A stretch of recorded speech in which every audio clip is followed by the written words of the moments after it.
Now we start with the next episode on time, speed, and distance, which is the bridge.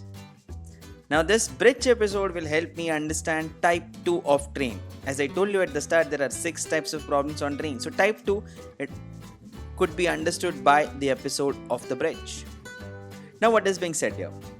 Train is crossing a bridge which is a stationary object having some length. Now, if you can compare this with type 1, what did type 1 said? We just studied train is crossing a stationary object having negligible length.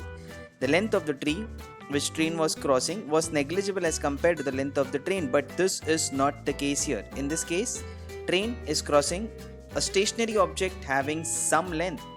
So bridge has a good enough length, maybe the length of the bridge is more than the length of the train.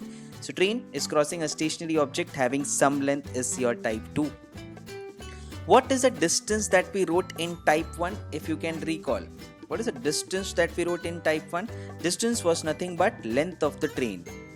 Length of the train. Why? Because as I start the stopwatch and I stop the stopwatch, during that time the train travels its length. The train travels its length during that time. If you can recall, the train travels its length during that time, and that's why we call the distance to be nothing but length of the train.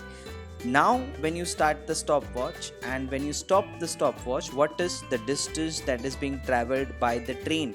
That will be the distance that we take in the consideration. Okay, so let's start it here. Time is equals to what? Distance upon speed. This is the formula that I'll use it. What is being given to me? A train of length 250 meters. So length of the train is 250 meter. Crosses a bridge of length 150 meters. So this is a bridge and the length of the bridge is 150 meter. That's why it's type 2, because it is crossing an object having some length. In 20 seconds, yes, now all you need to know right now is what is this 20 second. Now can you guess what is this 20 second? This 20 seconds, when do I start the stopwatch and when do I stop the stopwatch? So train is here, I didn't start the stopwatch, stopwatch is still not started. Now the train reaches here, which means the engine of the train is just touching the bridge and I start with the stopwatch.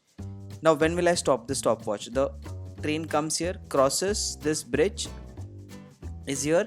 Will I stop the stopwatch? No. Till now the distance travelled by the train is nothing but length of the bridge. Now the train will travel its length as well. Now the train is travelling its length. You can imagine, train is travelling its length. Now I stop the stopwatch. And this time taken is 20 seconds. So what is the distance travelled by this train in 20 seconds? First, you can see 150 meter, which is the length of the bridge, and then its length itself, which is 250 meter. And then I stop the stopwatch. So what is the distance travelled by the train? Length of the bridge plus length of the train. I stop the stopwatch when this distance is travelled by the train. That's it. So I know it now.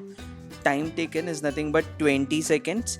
Distance travelled is nothing but 250 plus 150, which comes out to be 400, which is nothing but length of the train plus length of the bridge.